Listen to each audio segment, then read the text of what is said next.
Hide your kids. Tell them go sit their bad asses down so we're grown folks in here talking. TGIF.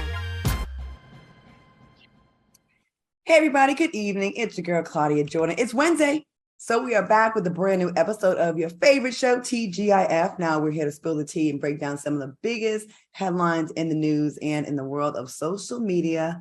So sit back, relax. I hope you got you something to drink so you can join us while we drop this hot tea. All right, y'all, please welcome brand ambassador Al Reynolds. What's up, Al? What's going on, Claudia? Man, I'm trying to power through this show. I'm trying to power. I thought you were in Atlanta. I was working. I was hosting Love and Hip Hop Reunion, and we had a 17-hour day. Oh, and wow. I'm 1,000% exhausted, and I talked for 12 hours straight, I think. Well, you got a good check, though. I mean, no, I did not. So people stay at my DMs. I've been getting asked for money so much, and I'm going to talk to y'all about that later on. Please welcome a multimedia personality, Funky Dineva. What's up, Q? What's going on, everybody? How you doing? Still trying to unlock my better self. Over here drinking my Publix lemonade, you know. So Al and I, we went on DMs, and basically we realized it's only on the show that he tries to unlock his Only better on self. the show. And on the weekend, as soon as he's away from us, he's getting tore up. Yeah. I don't know about Tora, but I got something for the fans. I'm going to need y'all to stop confronting me on my own social media talking about, well, I guess you're not unlocking your better self today. Listen, sometimes my better self backslides, okay? Oh. And sometimes I just need a little Hennessy with a shot of Hennessy on the side. All right? Let me. His better self has office hours, Claudia. I mean, there you go. I never heard of like someone trying to just be better, like just from 9 to 5. Right, just from 5 to 7 when he sleep. Listen, hey, that's better than drinking all day. Real quick, I know we got to get into the topics, but I've been getting hit up for money a lot lately by people that I'm associates with, like not really that close. Like I'm friends, maybe we work together once or twice, and also strangers. What do y'all do when you get these stories? I mean, of course, you can ignore them, but sometimes it's people that you kind of know. Shonda Rhimes helped me out with this the best. As people, we oftentimes have the responsibility. I mean, we feel obligated when we tell people no, that we make this excuse. Oh, girl, I can't do it this time because I just paid my rent. And when somebody asks somebody like you or me or Al for money and you say no, they know you're lying. Right? Like you have it. So Shonda Rhimes said her response is, I'm sorry, I'm unable to do that at this time. And that has saved me with all that guilt from telling people no. I do feel guilty because like you can have it, but it adds up. Like if I gave it to everyone that asked me, I wouldn't have it. Yeah. And it's not like small amounts. It's like $7,000, $2,000, $3,000. It's not like, hey, can I hold $400? And it's really hard to pay that back. Yeah. And then I also get conflicted with, am I being blessed so I'm able to help others? Mm-hmm. But everybody I've loaned money to, I've lost as a friend. And it's been all men. None of my girlfriends, all men. So, all right, just something to think about. I want to hear your thoughts in the chat. And I just want to I think we should talk about things like that on the show as well. You know, real life issues. All right, let's get into the show. What y'all sipping on tonight? Public sweet tea for me tonight. I'm doing a mango margarita by Cutwater. Okay. I'm just drinking tea. I'm trying to get this already raspy voice back. I saw someone put in the comments that I sound like I smoke 20 packs of cigarettes a day. I said, well, like Q says, I'm with you when you're right. So okay. Let's get into these topics. All right. ASAP Rocky has been charged for allegedly shooting a former friend in November. Rocky was charged with 2 counts of assault with a semi-automatic firearm with allegations of personally using a firearm. The Los Angeles County District Attorney said, discharging a gun in a public place is a serious offense that could have ended with tragic consequences, not only for the person targeted, but also for innocent bystanders visiting Hollywood. What are your thoughts on this news? And do you think this could affect his relationship with One of our faves, Rihanna. Al, let's start with you. Listen, we know that ASAP Rocky is no stranger to the law and having a run-in with the law. In 2012, remember he pled guilty for grand larceny for that little tussle he had with the photographer. In 2013, he slapped a fan at that concert or that festival Made in America. And then we saw in 2019, he got detained in Sweden and got a guilty verdict for that assault that he did to that fan in Sweden. It was Sweden, right? Yeah.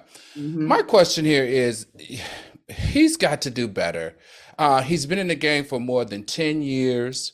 And he's associated with one of the most beautiful women in the game. They have a beautiful newborn, and she's a billionaire. She's really successful. Like, what else does he have to be upset about, right? Like, what is he fighting all these people for? So maybe ASAP Rocky probably needs to take some anger management courses. But this is my question, Q and Claudia. What's up with all these super successful women dating these bad boys like Nicki Minaj? Her husband has a run-in with the law.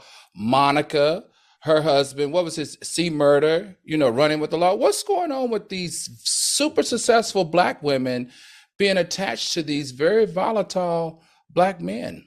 First of all, C-Murder is innocent. I need him out of jail. Okay, go ahead, Q. So to answer your question, Al, Iyanla Vanzant teaches us that you date on the level of your self-esteem.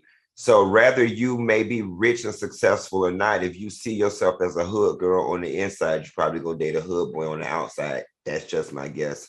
When I got my degree in economics from Florida State, they didn't teach me nothing but psychology. But when it comes to ASAP Rocky, here's the thing that gets me, right? I guess, their defense strategy, right? Like, pleading guilty, you're automatically going to get some time. And I guess they're trying not to get him any time. But here's the thing. Here's what we know. A semi-automatic weapon went off in public.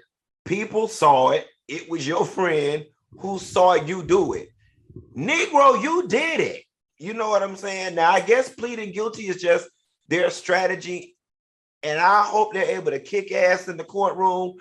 But it looked like you going to jail, okay?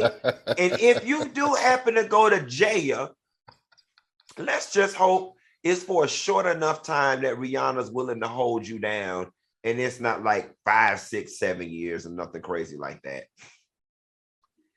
About the piece you said, Al, about women dating men like this. I don't know. A lot of my friends, I mean, I had in LA, I found myself with a lot of friends that were in that similar situation because I feel like there was a definite shortage of available men. So, and then here in Texas, all the women I know are really doing well. And for them to date on their level, it's damn near impossible. I don't know. Who can Rihanna date on her level that we know of? I mean, I don't necessarily need her to date on a level. I just don't want her to date a man that's very volatile, that's pleading guilty to assault charges and now to a gun charge. That's all I'm asking. I mean, she doesn't have to have someone on her level. I just want her to have someone that doesn't compromise her family, or her brand. Well, you know what? A deeper conversation, and we can have it on another show, is that women to a certain degree undergird toxic masculinity as well, because they consider all that bad boy stuff to be masculine and to be a turn on. They like it. That's true. Until you grow up. Right. I mean, I had about 6 months as a 17-year-old where I thought that shit was cute, and then it was over. I'll take a square any day that got some common sense. But, I don't know if she knew all that when she got with him. I remember when she first got with him the first time around, we kind of like laughed about it. Like, we were like, she didn't really take him seriously. But second time around, got in there. Rihanna, we wish you the best, and I hope he can stay out of trouble because I know you need your baby daddy. Your baby daddy. But then again, you don't. You got your billions. You don't need no baby daddy. You got billions, baby. The kid needs it, though. Child, please. That child will be just fine. Between boarding school, nannies, Nanny McPhee, mama, that free house in Barbados, that child don't need that baby. That child need the millions. Oh, my goodness. All right. The federal judge on R. Kelly's trial denied Kelly's request to disqualify jurors who watched the surviving R. Kelly documentary. The documentary detailed R. Kelly's crime from the point of view of his accusers and their families. R. Kelly's legal team feels jurors who watched the documentary will be biased in Kelly's case. What are your thoughts on R. Kelly's request, Al? Listen, at this point, R. Kelly's just trying to limit the number of years that's added to his already present conviction. And you can't be mad at that. And I'm not going to say love, but I find it interesting that these criminals are learning the law. This is a very good thing because people like R. Kelly end up teaching the masses the law. And in this case, he has a point because according to the law, each attorney has an unlimited number of 4-case challenges for jurors that have compromised the jury based on their publicity or exposure to publicity around the crime, right? So in this case, he's right. He wants all of those jurors that have had experience or have watched the show to be expelled. Now, this is the problem here, though. Of the 80 jury potential prospects, only 9 have admitted to watching his documentary. So he has 71 other ones that if he expels those 9, that he now has to work with. Now, this is the rub for me here. Well, actually, it's the good and the bad. The bad is R. Kelly on this trial is facing child pornography. That means all the people that are coming against him are underage or were underage at the time of the offense. The good part, though, Claudia and Q, is that there have been named 2 other people who worked with R. Kelly to wrangle these underage women, and they're being held accountable. So, thumbs up for that. Okay, Q. So I would never tell nobody to go kill themselves. But R. Kelly, at this point, you should just lay down and hope that you don't wake up because you're not getting out of jail ever. I don't even know why. They need to create a law that says when we prove it so good on the state side, we just gonna let that ride as the federal court case and be done with it. Because we around here wasting taxpayers' dollars, number one. Number two, he is going to be found guilty to some degree on just about all the doggone counts. Number 4, personally, my spirit would just be dead and defeated. I'd just be so tired of fighting this. I'd be like, Lord, just go ahead and assign me to my cell and let me go in the prison rec yard 2 days a week and play basketball and just accept my fate. I'm tired of hearing about it. I mean, it feels like R. Kelly has been in court for the last 5 years, has he? 20 years, it feels like. Yeah. That's what it feels like.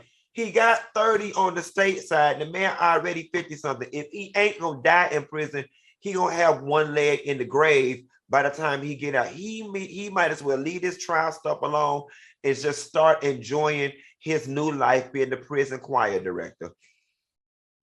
I think this is a non-story. Of course, they should expel jurors that have seen the documentary. That's normal in any case. You want people that are biased already and have an opinion on this to not be part of the jury pool. And we want that because at the end of the day, if there's a conviction, you don't want there to be any way it could be deemed a mistrial or, you want to be able to have a legitimate trial. So there's nothing wrong with this. Everyone didn't see the documentary. And believe it or not, there's a lot of people here that are not familiar with this case like we are. We're invested. But there's a whole bunch of America that don't really give a damn about this, that don't really know much about this. So this is normal to expel jurors that have watched the documentary. So he's doing what he's supposed to do. Al, you're right. That's what a lawyer is supposed to ask for. It's not a big deal. But R. Kelly, I agree with Q. I think it's time for you to accept your fate and maybe use this time in prison to learn how to read. Okay.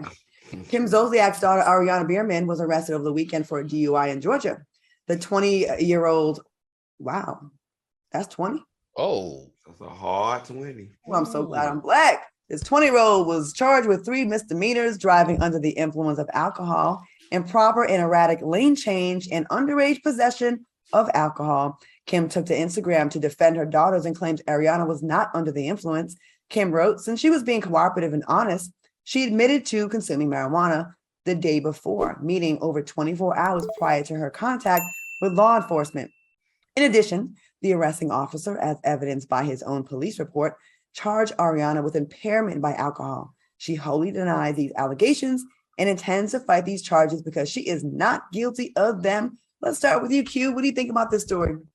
It kills me just the way people can flat out lie. and just think you stupid. I always tell y'all, my biggest, if you want me to get physical with you, play on my intelligence. Ain't nobody stupid, okay? This girl clearly got a doggone DUI. And what's even more baffling, and I'm not just gonna put this on white people, because I'm gonna put this on these new style age of parenting. I don't know what type of parenting that y'all doing that your child even felt comfortable enough driving home, smelling like alcohol, smelling like vape, or smelling like cigarette. When I was in high school and in college, no matter how long I stayed out, one of my parents was half asleep in that doggone living room. And when I walked past that recliner, all right, they were going to smell smoke, sex, alcohol, or any damn thing I was doing. So I knew better than to take a sip of alcohol and wobble my ass in the doggone house. I didn't have my first drink until I went away to college. And Kim strikes me as the type that let her children sit up and drink with her.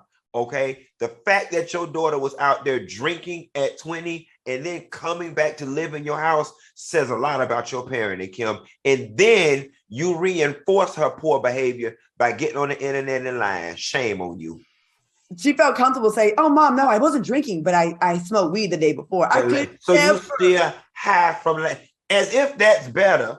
Now, and let me tell you something. I don't did my fair share of drugs, okay? But I ain't never still been high from the night before, okay? That was some good stuff if it had her running in the cars and lying to police officers. All right. You know what, Al, we'll get to your thoughts. We're going to take a quick commercial break, and we'll be right back with more TGIF after this. Welcome back to TGIF. Soulmates, we see you in the chat. If you are enjoying the show, go ahead and give me a like. Give us a like, and also give us some flames in the chat. Show your love for the three of us. All right, Al, before we went to break, we're talking about Kim and Kim Zolciak and her daughter with the DUI. What are your thoughts on the case? You know, two things here. Kim Zolciak, clearly that publicist check cleared, because Kim didn't write that statement. Her publicist did. And it was really sad. And number two, shame on Kim for taking up for her daughter, who was basically driving drunk. I don't care if you're a celebrity or not. You do not have the right out here to be driving drunk, putting other people's lives at jeopardy. There are a couple of things that we know about this young girl, and Kim is not being forthright. Number one, it was after 1 a.m. Number two, she hit a car. Thank goodness it was just a fender bender. Number two, the cop says she smelled of alcohol. Not only did she smell of alcohol, but she was swaying during the field sobriety test, and she declined the breathalyzer test. So I'm just out here, and they said that she admitted to smoking weed. This just isn't right. And I understand that that's her daughter and she's taking up for her daughter, but you can't protect somebody that's putting other people's lives at jeopardy like that. You cannot tell a bold-faced lie like this. Especially in light of the acts that we just all saw in California, where right. they just violated, and just how they were, I mean, that was just murdered. Kim, I think the proper statement would be, you know, we're looking into it, or I apologize for the actions of my daughter that may have put people in harm's way, something like that. Right. You know, there's too many people that die in accidents like this. And like you said, Al, thank God she hit an object and not a human. Yeah, and you know what? I think the other sad part about it is that it's further undergirding this whole, you know, white privilege, we're above the law BS. Like, your daughter did it, and you trying to lie to the whole doggone world when it's written all over the wall that this is done, and you're reinforcing it. Just being a Karen at the max. Right. And alcohol, and she had alcohol in her car. Like, come on. How stupid do you expect us to be? Again, parents, stop being friends to your kids and be parents. True. She clearly is talking to you like that's the homie. All right, moving on. During an interview with Drink Champs, Lil Fizz shocked B2K fans when he revealed that he and his group mates have not had Omarion's number in 20 years. Let's take a look at this clip. What's up? Like, I'm hitting this up, no response. Reading, red in the DM, no response. Like, damn, bro, what's up? I'm going on the next season talking about the group, putting it back together. Now, after the Drink Champs clip went viral, Omarion posted a clip from the upcoming chapter of 3 of the Omega, The Gift, The Curse docuseries, where he talked about how during the Millennium Tour, Raz-B seemed distraught over J-Boog's "I Don't Feel Safe" shirt and suggested that J-Boog was trying to antagonize Raz-B during the tour. In the video, it also suggests that Raz-B appeared to be scared of his alleged rapist, Chris Stokes. That's his alleged rapist. Look at what went down.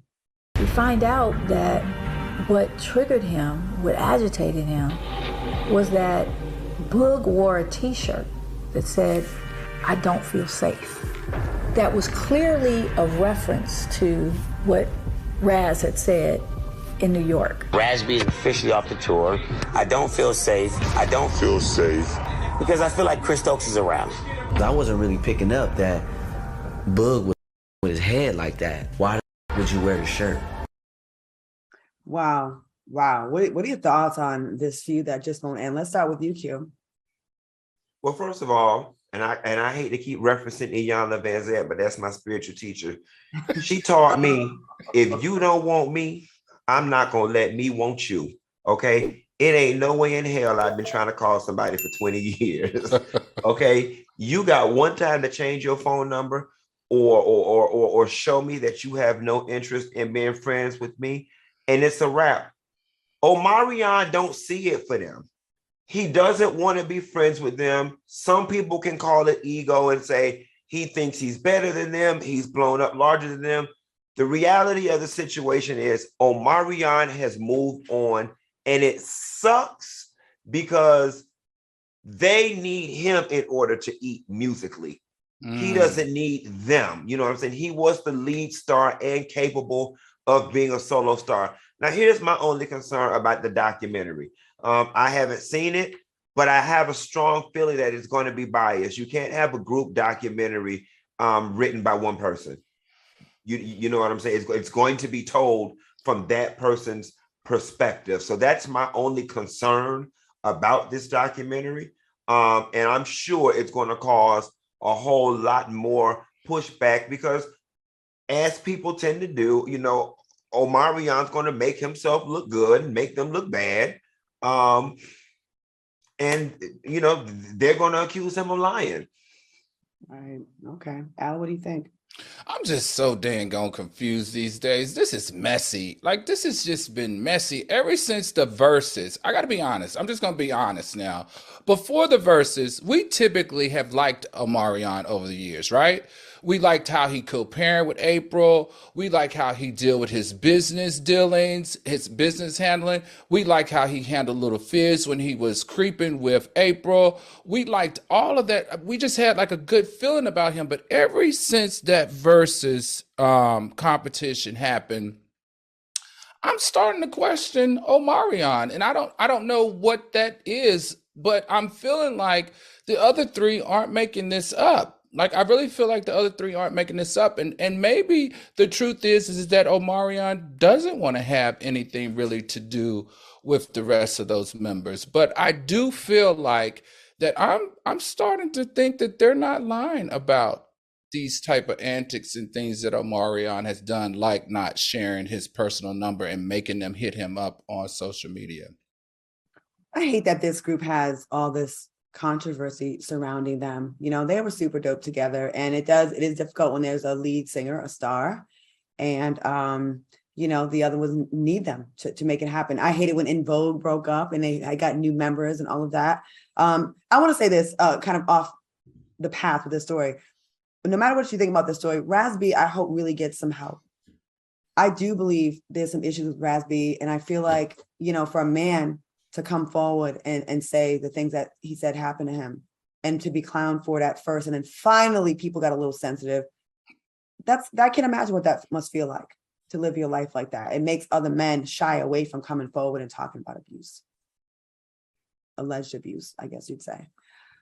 All right, y'all, moving on. In other news, Brittany Griner is still fighting to get home. But for now, while serving her 9-year sentence in a Russian prison, Griner might have the chance to coach women's basketball. Griner will reportedly carry out her sentence at a colony in Russia with a lenient governor who might let her coach basketball in the daytime instead of being tasked with a job like cooking, cleaning, doing laundry, or being a seamstress. Al, let's start with you. What are your thoughts on this story? Are they serious? Are they serious? Will this coaching reduce her sentence or something? I don't know Brittany Griner, but I'm gonna speak for her. She ain't interested. She's not interested in touching the ball in Russia. She's not interested in playing basketball in Russia no more. She wants to come home. What Funky say? Biden people, Joe Biden people, let's work on accelerating this negotiation. Let's get this woman home. I do understand that past athletes of Russia who have been convicted and gone to jail have done this, like the soccer star. But Brittany Griner is not interested in teaching none of your Russian cohorts how to play basketball. She wants to come home. Please bring her home. It's crazy. There's a story like, oh, good news. Brittany might be a coach basketball in a Russian prison that sometimes may torture people. Q, what you think about this nonsense? You know, it's weird what I'm about to say, but I'm all about making the best of a bad situation. Now, first and foremost, I want her to come home. I want the government to do everything they can to get her home. But in the event that we're unable to get her home, you know, at least she get to pass her time doing what she loves and not being in the kitchen like on Orange is the New Black, you know. Funky. I mean, I'm just trying to make the best out of a bad situation. I mean, if basketball was my diehard passion and I'm stuck here for 9 years, you begin psychologically to look for ways to cope. And at least that'll be something that she could do. You know what I'm saying? And I'm not trying to make jokes out of it. I'm being for real. I mean, it'd be just like me going to prison for 9 years and they're saying, but we would still give you computer access and allow you to do your YouTube videos. I'm like, no. Well, thank you. No. Can you imagine those videos from prison? Child, I just got gangbanged last night. Girl, bye. All right, y'all. On that note, we're going to take a quick commercial break. We'll be right back. Welcome back to TGIF. Hey guys, here at Fox Soul, we are dedicated to being accurate about our stories. And when we make a mistake, we're going to just fix it. And sometimes we have a slip of the tongue or a mistake. Funky, go ahead. Child, y'all know I be rambling and carrying on. I know good and damn well ASAP Rocky pleaded not guilty to his current case. And I had a slip of the tongue being excited and said he pled guilty. So I just wanted to clear that up for the children's real quick. So y'all know that we actual and we factual, like TLC, baby. But you also do stick to, if you were in prison, you would be talking about a gang rape. On my YouTube. You don't want to clear that up, though. No, that's fine. That's the truth. Okay, that's a fact. That's the truth. Okay. As long as we're clear. Okay, moving on. We ain't never going to be on network. Okay. A Kansas City pastor lashed out at his congregation after they failed to buy him a watch that he requested. Watch this clip. See, that's how I know you still poor, broke, busted, and disgusted, because of how you've been honoring me. I'm not worth your Red Lobster money. I ain't worth your St. John knit. Y'all can't afford it no how. I ain't worth y'all Louis Vuitton. After receiving backlash on social media from the viral clip, the pastor posted the following apology. Though there was context behind the content of the clip, no context will suffice to explain the hurt and anguish I've caused by my words. I've spoken to those I'm accountable to and have received their correction and instruction. I've also privately apologized to my church, who has extended their love and support to me. I'm privileged to do life with them. What do you think about how he reacted? And what are your thoughts on his apology? We are going to go to our resident church Christian here, Al Reynolds. Al, what do you think about this? Your resident. See, y'all play too much. Anyway, it seems like every week we're covering like some dysfunction going on in the black church. Did you just unbutton your top button and get loose for this segment? I did. You know, I've been drinking, so now I'm getting a little warm. Okay, I was like, I'm getting a little. And I'm now getting a you little. let it all hang loose. No, he getting loose because some BS about to come out of his mouth. Never know. Man. Wait. Now, never know BS. Now, as I was saying, every week we're talking about these instances in black churches, and I got to be honest with you. What we cover, it's just a shame. It's a shame that these types of instances keep happening, and we keep exposing these black ministers for their unacceptable behaviors. But let me be very clear. And this I am very serious about. The black church and its leadership has done amazing things over the course and the life of the black church. They served as a catalyst in making sure blacks are counted in the political process. We know that Georgia itself and Biden himself have said if it wasn't for the mobilization of the black churches in the black vote, he would not be the president to say. The black church has also been beacons surrounding education and economic empowerment. They have also been an integral part of eradicating disease and poison and viruses in our community. Just recently, COVID. It was through the churches that we were able to educate people how it disproportionately affected African Americans and their need to be vaccinated. So let's be very clear. The black church may have a few bad apples, but in all, the black church has saved the black community. Okay, there's a few bad apples. They're growing though lately.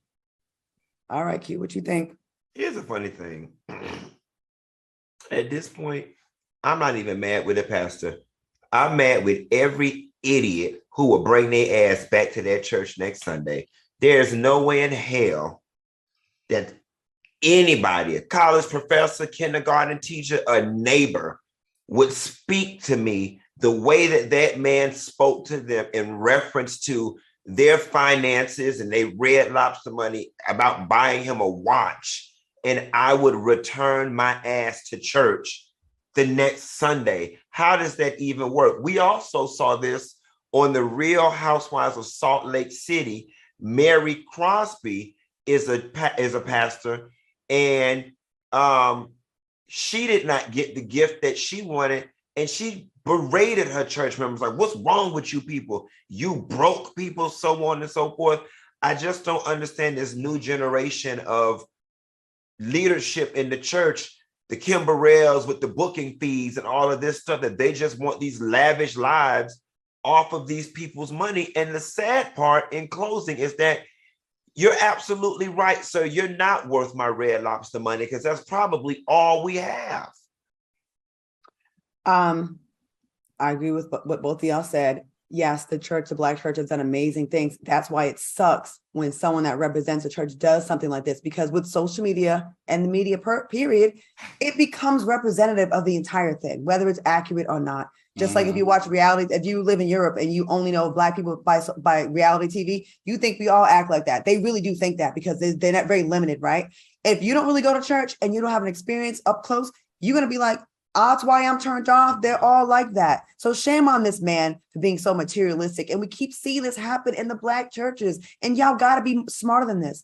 You know, everyone has a phone. You know, you're going to get blasted and put on social media. So why are you in church begging and talking about a watch, a Movado watch, and berating the people? Like, what are you doing? Church is not there for you to be cleaning up and getting gifts. And if it is, you should not be leading that church. You're supposed to be giving, not taking, in my opinion. If people want to bless you, that's one thing. But all this flashy nonsense is a major turnoff to people that are on the fringes. And us people that are not quite there with unlocking our better selves when it comes to religion, we're not there yet. We may get turned off by these stories, even though they're not all like that. All right, I'm sick of it though, y'all. And I hope other church members hold their people accountable, All right, Tiffany Haddish recently spoke about the time she turned down a $10 million endorsement deal to post on social media. Oh my God. Tiffany turned down the deal because she didn't think the company aligned with her brand. She said, I turned down $10 million because my soul is worth more than that to me. She continued, I'd rather be flat broke than get money to do something that makes me feel like bleep. What are your thoughts on the story? And would you turn down $10 million if a company did not align with your brand? Al, the brand strategist here, what say you? Well, she says she can't keep a man, but one thing she knows is she knows how to make money. And in this case, all money's not good money. I watched Tiffany's David Letterman interview, and what a story this woman has, going from foster care and sleeping in her car and evolving into the amazing talent she is. I just feel like I need context on what did she turn down and why, because Tiffany Haddish, turning down $10 million is a lot, Claudia. Like, when I think about and hear this type of stuff, I think about you actually, because one thing about Claudia Jordan, she ain't turning down no money. And if it don't make her feel comfortable, she will talk people into making her feel comfortable. Unless it's embarrassing feminine products. I have turned down. That's the only thing I turned down. Turned that down. I was like, I want to be known as the yeast infection girl or the. I've seen No, I'm not doing that. I've seen Claudia talk people's deals. They come at her one way, but she will flip the script and turn that deal into some money. I need a little context in this, because one thing we know is Tiffany, $10 million would help her out a lot. I mean, I think, if you Google her net worth is only $6 million. So turning down $10 million, I'm going to assume was something that was a complete violation of everything that exists in her soul. Q, what do you think? Listen, I'm not buying this. I'm so, virtuous, and I'm so in tune with myself that I'm turning down $10 million. The reality of the situation is you turned down $10 million because you could afford to. And that's just true, T. You could afford to. Al, that net worth say $6 million. We don't know. That stuff don't always be true. And we don't know what other projects she probably had already lined up, contract signed, and she knew how much money was coming in. She turned it down because she could. Because that Tiffany Haddish that was wearing that same white dress to all the award shows a couple years ago, talking about how much she paid for that dress, that Tiffany Haddish was not turning down on $10 million. That Tiffany Haddish was going to take that $10 million. Tiffany Haddish, fresh off a girls trip, would have took $10 million. But when you have it, and the amount of money is not going to alter your lifestyle by much, and taxes going to eat up most of it, then you got a little more fluidity in terms of being able to turn that money down. That's true, because when you start getting to a place where you're comfortable, you're turning down things that you're at one point like, I can't believe I'm turning down this money that at one point I would have loved to have this offer. And recently she spoke about girls trip. She got paid $80,000 for it. But in the course of a span of a very short amount of time, she has run that Q rating up, and she is getting that bread now. I'm just curious, like, what was the product that she turned down? Because for me, it's like feminine products and stuff, like it's kind of embarrassing, like that kind of stuff. But everything else, we good. I mean, I'm not going to advertise crack or nothing like that. But like, I'm just like, what was it that was so bad that you couldn't figure out a way? Like, I'm curious. I want to know. I'm going to still get in trouble for this. It is so messy, and I don't care. But you got a friend that should have turned down a commercial that be coming on at 3:00. You know what? On that note, we're going to take a quick commercial break. And we're gonna have our commercial break right now. Who is it? No. We'll be right back. Come on.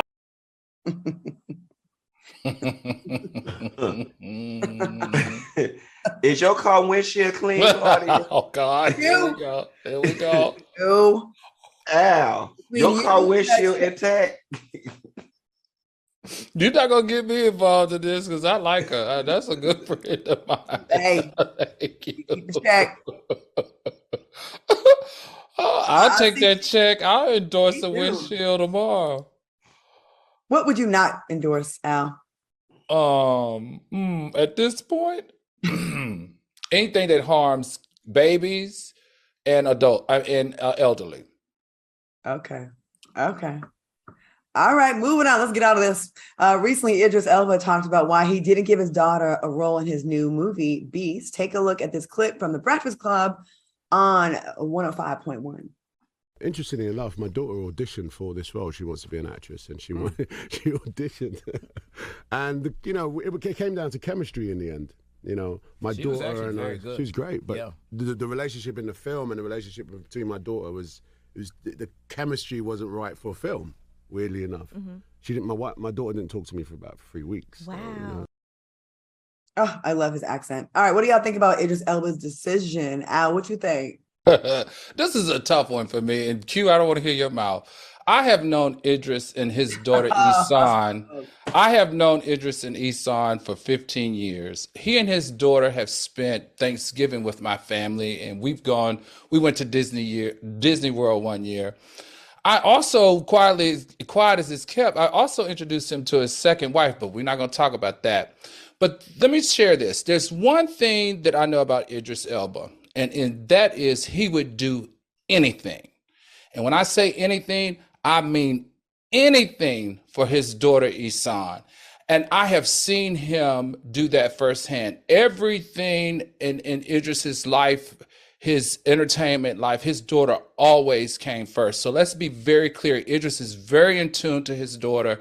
He very much loves his daughter and wants the best for his daughter. Now, in this case, the only rub, or maybe two things that I would say is a rub for me, is that Idris, in my opinion, could have called his daughter directly and told her that she didn't get the role, instead of having Will Packer tell her that she didn't get the role. That's just my opinion, though. I mean, I don't understand, he might was following the rules of how it happens. And the second thing is, I feel like if he didn't give her the role that she wanted, he could have at least made her like another character in the movie, maybe like a host or somebody in the movie, so that she could get some credit in being an extra actress.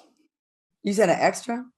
Like not an extra, but a role, giving her a role so that she could get credit for being an actor. Like, like Claudia, you have to get your points, or you have to get your experience. Exactly. Okay. All right. Q, what do you think about this? Well, the first thing I want to say is, Al, for you to know all these damn people and be all at dinner parties, all these people, you ain't got enough money for me. Unless you still got some of that lady money left over. Why you hating on me, Q? That's number one. Why you hating on me, Q? You know kings and queens of Africa. Yeah, you vacation in the Hamptons with the Obamas. Mm-hmm. I mean, no, that's everything. Vineyard. Okay. And as far as Idris Elba and his daughter, it happened the way it was supposed to. All right. You don't get any extra privilege. Because you're my person's daughter. You go through the process, and I don't want to hear y'all in the comments with white people do it all the time. I don't care what they do, all right? And they've never been the gradient or the yardstick for what's right. Anyway, that's a whole nother conversation. I love that his daughter went through the process. Claudia, you're an actress. My agent sends me auditions all the time. Okay, big ones. I auditioned for the role on Kimmy Smith, the black guy that Titus, whatever played. I didn't get the part. I went through the rejection. I went through the crying. I wanted it. I auditioned for the Marlon Wayans show he had on ABC. I didn't get it. It's part of the process. Q, get out of here with that. Get out of here. It's the truth. Get out of here with that. And I'm not going to just go. If my dad was Idris Elba, my expectation is that he would use that. You don't get too many people at his level to make those type of decisions. Sometimes we gotta take our ends. Nepotism, ain't nothing wrong with nepotism. Maybe she ain't good. Maybe, but he said Will Packer himself said that we're going to be seeing a lot of her in the future. Sometimes you got to give that pass and let that person get on in there, because it's not many of us on the main stage anyway. Not when I'm putting $1 million on this movie and you're not right for the role in the movie tanks. No. Okay, I'm cool with that, but he could have given her a part. The fact that Idris is a star that he is and would 1000% be able to slide his daughter in that role if you really push for it, tells me that their chemistry didn't read well together, which is totally possible. You have couples that are couples in real life but don't gel on camera, and if there's money being put up, you can't just throw someone in there. So I'm thinking, and I think, and to be accurate, in that interview, Will Packer did say he did call her and let her know. So she didn't find out about it on the Breakfast Club. She found out about it prior. She did get the phone call. Right. He called her. So they said that she's great, but the chemistry on camera for a father-daughter relationship didn't read. So I wouldn't talk to my daddy, folks. 50% of that, I though. wouldn't talk to my daddy for a long time.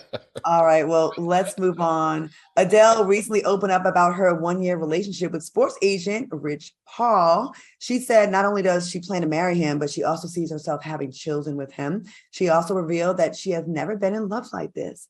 What do you think about Adele being so open about her relationship with Rich Paul? Al, I'm sure during your many dinners with them, she's spoken to you at length about her love for her man. Haterade is real. Let me tell you something. I gotta be honest. I gotta be honest with you. I'm actually more interested in Rich Paul's story, and I can't wait to read his book, which is a memoir titled "Lucky Me," which is owned by Rock Lit, which is owned by Rock Nation. He's expected to open up about his extremely volatile and crazy upbringing. His mother was addicted to drugs. His dad died of cancer when he was in college. He had to drop out of college. And it's called Lucky Me because he met LeBron James actually in the airport in Akron. And LeBron James noticed a shirt that he was wearing of Warren Moon from the Oilers. It was a throwback shirt. And they had a conversation, and that conversation changed his entire life. Rich Paul used to own a throwback shop. And he had the conversation with LeBron. They stayed in contact, and Lord, this is where we are now. He now represents some of the best athletes in the league, in all the leagues, actually. And it completely changed his life from that happenstance at that moment. I want to know more about this Black man than I do about her. Okay. All right. So next time you go to dinner with them, maybe you can find out more. Right. He'll be around there tonight. I'm concerned about Adele. I'm truly concerned about Adele. Even in the interview, she used the words, and I'm paraphrasing, I'm obsessed with him. Don't forget, there's reports speculating that she had to cancel part of her residency because she was fighting with him and just could not move on, and she couldn't get her bearings about herself. I don't know. It's just a strange love for me. I hope it's genuine on his part, on Rich's part. Rich is rich, so he doesn't need her for her money. But it don't help. It don't hurt to have an Oprah to your Stedman either. But this relationship concerns me a little bit. And I feel the same way. I remember she was like, she couldn't perform, and it was all kinds of issues because she was having relationship issues, like you said. And that is never a positive. And it kind of feels like she's more into it, in my opinion, than he may be. And that could be dangerous when you have so much money in the line with your career. All right, quick commercial break. We'll be right back with more after this. Welcome back to TGIF. If you're watching us on the YouTube channel, please make sure you hit that like button and show your show some love. All right, y'all remember Club Quarantine? How could we forget? Ooh, child, I remember we was on lockdown. Me and my friends, we was in my Honda Civic, and we just rolled around the city, and D Nice was just playing all the music, and Michelle Obama got on, and SWV got on. How could we forget Epic? All right, saved my life, man. I remember dancing all day and all night in my apartment till my feet hurt. All right, it definitely got us all through the pandemic. Well, D Nice is bringing Club Quarantine live to Vegas for Labor Day weekend in partnership with Live Nation Urban. Check it out. From his living room to the stage, D-Nice is bringing Club Quarantine live to Las Vegas for a Labor Day weekend destination vibe like no other. Grab your tickets now for 3 days of fun, featuring performances by Maya, Keisha Cole, Jagged Edge, A-Marie. Tickets on sale now at CQLiveInVegas.com. 21 and up. See you in Vegas for Club Quarantine live with D-Nice September 2nd through the 4th. Presented in partnership with Live Nation Urban. And let me tell you, D Nice, it could not have happened to a better person. You saved us all. You saved the entire generation that had to deal with the pandemic. So if you want to go to this, go to CQLiveInVegas.com for more information. That's CQLiveInVegas.com for more information. All right, y'all, let's get back to the topics. Let me see what we're going to talk about last. Sorry.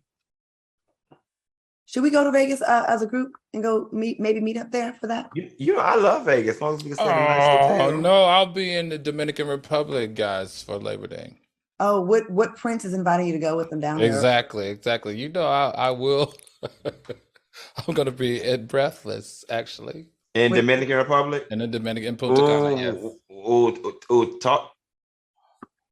Punta Cana or which one? In Or Punta Cana. talking right. about there. All right, y'all, real quick before we go, a Florida woman with too much time on her hands was arrested after allegedly calling two police precincts more than 11,000 times this year and going off on whoever answered the call. Authorities claim caller Jefferson harasses, belittles, swears, and argues with the person on the other line. The complaint also accuses Jefferson of demanding the police arrest her during her phone calls. But when police arrived at her home, Jefferson would allegedly give the police the middle finger. Can you believe this story? I'm gonna let Q have this one. Isn't this in Florida?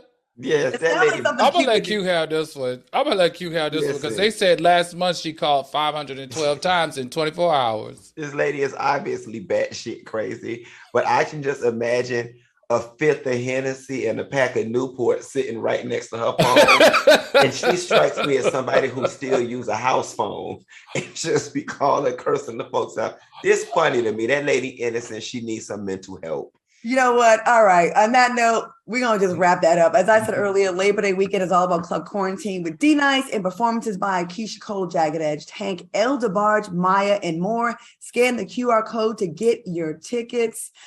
Fellas, great time, great show. I want to thank my co-host Al Reynolds and Funky Dineva for joining me tonight. And thank you for watching us on YouTube. Go ahead and hit that like button and subscribe.